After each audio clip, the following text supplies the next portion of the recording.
আষাঢ় এসে গিয়েছে, ক্যালেন্ডার বলছে এখন পুরোদস্তুর বর্ষাকাল, কিন্তু প্রকৃতির আচরণ যেন অন্য কথা বলছে। সাধারণত এই সময় দক্ষিণবঙ্গের আকাশে কালো মেঘের আনাগোনা, মাঝে মধ্যে ঝমঝমিয়ে বৃষ্টি আর গরম থেকে স্বস্তির ছবি দেখা যায়। কিন্তু এবারের চিত্রটা অনেকটা আলাদা। বর্ষা রাজ্যে প্রবেশ করলেও এখনো পর্যন্ত দক্ষিণবঙ্গের বিস্তীর্ণ অংশে টানা বৃষ্টির দেখা নেই। উল্টে দিনের বেলা তীব্র রোদ, বাতাসে অতিরিক্ত জলীয় বাষ্প এবং ভ্যাপসা গরমে কার্যত নাজেহাল মানুষ। অন্যদিকে উত্তরবঙ্গের পরিস্থিতি সম্পূর্ণ বিপরীত। সেখানে বর্ষা যেন একেবারে নিজের রূপে হাজির হয়েছে। পাহাড় থেকে ডুয়ার্স একাধিক জেলায় ভারী থেকে অতি ভারী বৃষ্টির পূর্বাভাস জারি করেছে আবহাওয়া দপ্তর। আলিপুর আবহাওয়া দপ্তরের পূর্বাভাস অনুযায়ী আগামী কয়েকদিন রাজ্যের দুই অংশে দু ধরনের আবহাওয়া পরিস্থিতি বজায় থাকবে। দক্ষিণবঙ্গে আপাতত অস্বস্তিকর গরম এবং মাঝে মধ্যে বিক্ষিপ্ত বৃষ্টির সম্ভাবনা থাকলেও উত্তরবঙ্গে ভারী বর্ষণের দাপট অব্যাহত থাকবে। 20 জুনের পর থেকে দক্ষিণবঙ্গে বর্ষা কিছুটা সক্রিয় হতে পারে বলে আশা করছেন আবহবিদরা। রাজধানী কলকাতায় আগামী 2-3 দিন ভ্যাপসা গরমের হাত থেকে খুব বেশি স্বস্তি মিলবে না। দিনের সর্বোচ্চ তাপমাত্রা 34 থেকে 36 ডিগ্রি সেলসিয়াসের মধ্যেই ঘোরাফেরা করতে পারে। বাতাসে আর্দ্রতার পরিমাণ মোটামুটিভাবে বেশ ওপরের দিকে অনুভূত হবে, 80% ওপরে। আবার তার থেকেও কিছু কিছু বেশি মনে হতে পারে কোনো কোনো জায়গায়। তবে শনিবারের পর থেকে বজ্রবিদ্যুৎ সহ বিক্ষিপ্ত বৃষ্টির সম্ভাবনা বাড়বে। রবিবার থেকে তাপমাত্রা 2 থেকে 3 ডিগ্রি পর্যন্ত কমতে পারে। এবার আসি হাওড়ার কথায়। হাওড়াতেও কলকাতার মতোই অস্বস্তিকর আবহাওয়া বজায় থাকবে। আকাশ আংশিক মেঘলা থাকলেও বৃষ্টির সম্ভাবনা তুলনামূলকভাবে কম। বিকেলের দিকে বজ্রগর্ভ মেঘ তৈরি হলে কোথাও কোথাও হালকা থেকে মাঝারি বৃষ্টি হতে পারে। হুগলি জেলায় দিনের বেলা গরম এবং আর্দ্রতার দাপট থাকবে।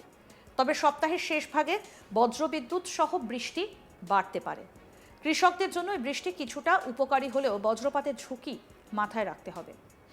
এবার আসি উত্তর 24 পরগনা প্রসঙ্গে। উত্তর 24 পরগনায় মেঘলা আকাশের পাশাপাশি ভ্যাপসা গরম থাকবে।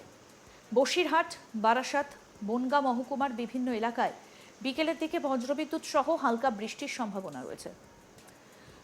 উপকূলবর্তী হওয়ার জন্য দক্ষিণ 24 পরগনায় আর্দ্রতার মাত্রা আরও বেশি থাকবে। কাকদ্বীপ, নামখানা, সাগরদ্বীপ এলাকায় মাঝে মাঝে দমকা হাওয়ার সঙ্গে বৃষ্টি হতে পারে। তবে টানা বর্ষণের সম্ভাবনা আপাতত কম। এবার আসি পূর্ব মেদিনীপুরে। দীঘা, মন্দারমণি সহ উপকূল এলাকায় আকাশ মেঘলা থাকবে। সমুদ্র থেকে প্রচুর জলীয় বাষ্প ঢোকার ফলে অস্বস্তিকর গরম বজায় থাকবে।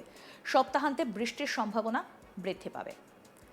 পশ্চিম মেদিনীপুরে আসি। পশ্চিম মেদিনীপুরের সংলগ্ন একেবারে ঝাড়গ্রাম সংলগ্ন যে জায়গাগুলো, বিকেলের দিকে বজ্রগর্ভ মেঘ তৈরি হতে পারে।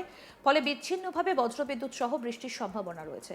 কিন্তু বড় ধরনের কোনো আবহাওয়া ব্যবস্থার অভাবে ভারী বৃষ্টির সম্ভাবনা কম। ঝাড়গ্রাম জেলাতে গরম এবং আর্দ্রতার পাশাপাশি কালবৈশাখীর ধরনের ঝড় বৃষ্টির সম্ভাবনা থাকছে। ঘন্টায় 30 থেকে 40 কিলোমিটার বেগে ঝোড়ো হাওয়া বইতে পারে। এবার বলি পূর্ব বর্ধমানের কথা। আবহাওয়া দফতর বজ্রপাতের বিশেষ সতর্কতা জারি করেছে। কাটোয়া, কালনা, মেমারি সহ বিভিন্ন এলাকায় বজ্রবিদ্যুৎ সহ বৃষ্টির সম্ভাবনা রয়েছে। খোলা মাঠে কাজ করার সময় বিশেষ সতর্কতা প্রয়োজন।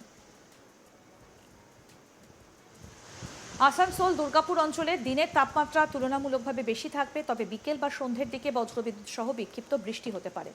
বজ্রপাতের ঝুঁকিও কিন্তু যথেষ্ট পরিমাণে রয়েছে। বীরভূম জেলায় বজ্রপাতের আশঙ্কা সবচেয়ে বেশি বলে জানিয়েছে আবহাওয়া দপ্তর। সিউড়ি, বোলপুর, রামপুরহাট এলাকায় মেঘ গর্জন সহ বৃষ্টি হতে পারে। কৃষি জমিতে কাজ করা মানুষদের সতর্ক থাকার পরামর্শ দেওয়া হয়েছে। মুর্শিদাবাদ জেলার বিভিন্ন এলাকায় বজ্রবিদ্যুৎ সহ মাঝারি বৃষ্টির সম্ভাবনা রয়েছে। তবে বৃষ্টির পরিমাণ খুব বেশি না হলেও বজ্রপাতের ঝুঁকি থাকায় সতর্কতা জারি করা হয়েছে।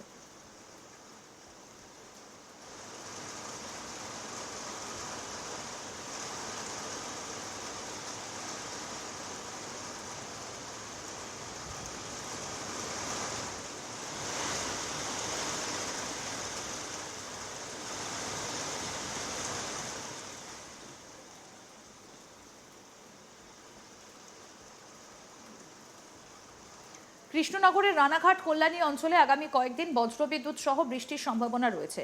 জেলার জন্য বজ্রপাতের সতর্কতা জারি রয়েছে। বাঁকুড়াতে শুষ্ক এবং গরম আবহাওয়া বজায় থাকবে। তবে বিকেলের দিকে স্থানীয়ভাবে বজ্রগর্ভ মেঘ তৈরি হলে কিছু এলাকায় বৃষ্টির দেখা মিলতে পারে।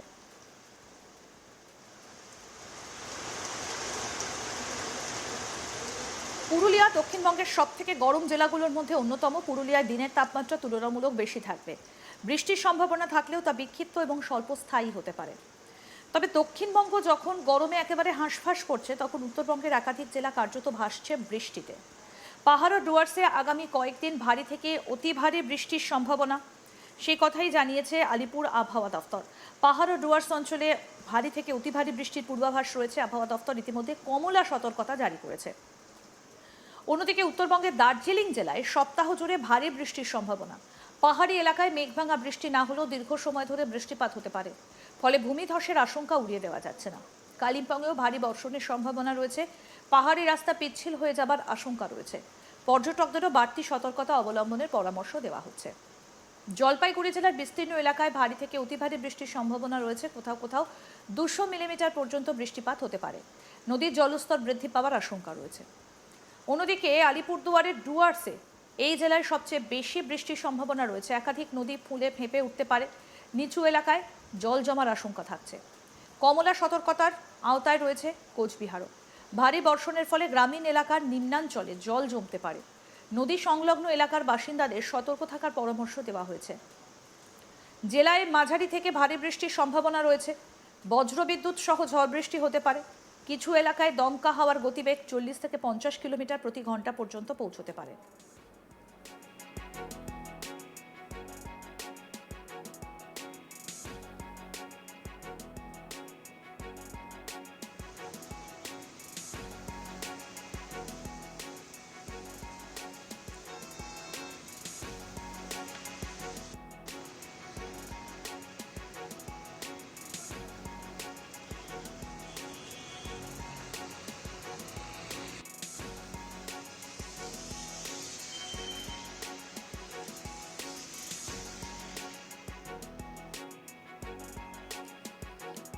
বিক্ষিপ্তভাবে মাঝারি বৃষ্টি এবং বজ্রবিদ্যুৎ সহ ঝড়ের সম্ভাবনা রয়েছে। কৃষি জমিতে জল জমার পরিস্থিতি তৈরি হতে পারে। এবার আসি মালদার কথায়।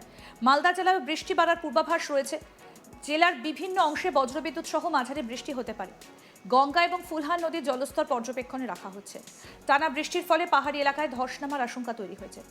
বিশেষ করে দার্জিলিং এবং কালিম্পং জেলায় পাহাড়ি সড়কে যাতায়াতের সতর্কতার প্রয়োজন যাতায়াতের ক্ষেত্রে। অন্যদিকে ডুয়ার্স অঞ্চলে নদীর জলস্তর দ্রুত বাড়তে পারে। জলপাইগুড়ি, আলিপুরদুয়ার এবং কোচবিহারের একাধিক নদী বর্ষার জলে ফুলে উঠতে পারে। এবারের বর্ষায় ঝড়ের তুলনায় বজ্রপাতের ঘটনা বেশি ঘটতে পারে বলে আশঙ্কা করছেন আবহবিদরা। পূর্ব ও পশ্চিম বর্ধমান, বীরভূম, মুর্শিদাবাদ, নদিয়া সহ একাধিক জেলায় বজ্রপাতের সতর্কতা জারি হয়েছে। খোলা মাঠ, জলাশয়, গাছের নিচে অবস্থান করা থেকে বিরত থাকার পরামর্শ দেওয়া হয়েছে। বজ্রপাতের সময় মোবাইল ফোন ব্যবহার এবং বৈদ্যুতিন সংযোগের কাছাকাছি থাকা থেকেও দূরে থাকতে বলা হয়েছে। সব মিলিয়ে আগামী 2 থেকে 3 দিন দক্ষিণবঙ্গে গরম এবং ভ্যাপসা আবহাওয়া অব্যাহত থাকার সম্ভাবনা রয়েছে। যদিও সপ্তাহের শেষ ভাগ থেকে বৃষ্টির পরিমাণ ধীরে ধীরে বাড়বে এবং কিছুটা স্বস্তি মিলতে পারে।